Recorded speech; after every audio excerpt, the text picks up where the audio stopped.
మనకి perfect gas laws అనేవి ఉన్నాయి. ఈ పర్ఫెక్ట్ గ్యాస్ లాస్ యొక్క స్టేట్మెంట్ అనేది తెలుసుకోవాలి. స్టేట్మెంట్ దాని యొక్క ఫార్ములా తెలుసుకోవాలి. దాని యొక్క కండిషన్స్ కానీ దాని యొక్క ఫార్ములా కానీ మనం తెలుసుకోవాలి. ఓకే. పర్ఫెక్ట్ గ్యాస్ లాసెస్ అంటే మీరు బాయిల్స్ లా, చార్లెస్ లా, గెలాసక్ లా, ఎవగాడ్రస్ లా, ఓకే, డాల్టన్స్ లా, ఇలా డిఫరెంట్ లాస్ ఉంటాయి. అందులో మేజర్ గా మనకి తెలియాల్సినటువంటిది ఏంటి అంటే బాయిల్స్ లా. రెండోది చార్లెస్ లా తెలియాలి. చార్లెస్ లా. నెక్స్ట్ గెలాస్కస్ లా. గెలాసక్ లా. ఇప్పుడు ఈ మూడిటికి ఉన్నటువంటి డిఫరెన్స్ ఏంటి, వీటిని ఎలా గుర్తుపెట్టుకోవాలి?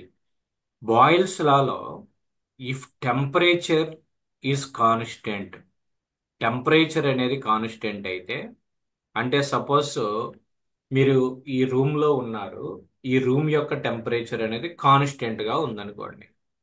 రూమ్ టెంపరేచర్ కాన్స్టెంట్ గా ఉన్నప్పుడు the pressure is inversely proportional to volume of the gas.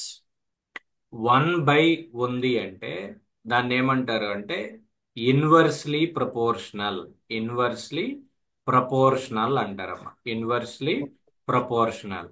So the statement వచ్చేసరికి if temperature is constant, the pressure is inversely proportional to the volume of the gas అన్నమాట.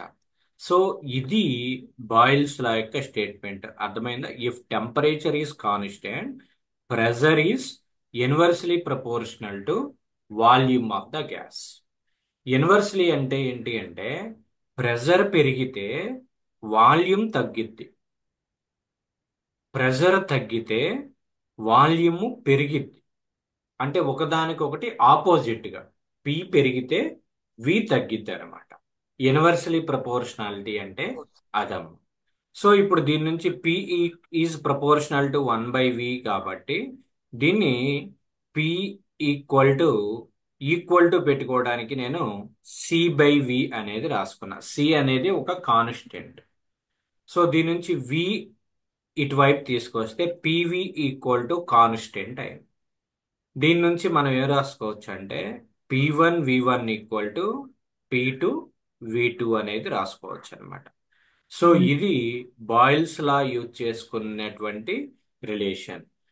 ప్రాబ్లంలో ఈ set లో ఎక్కడైతే temperature constant అని అన్నారో, ప్రాబ్లంలో temperature constant అన్నప్పుడు మనం ఈ యొక్క ఎక్స్ప్రెషన్ ని యూజ్ చేయాలి.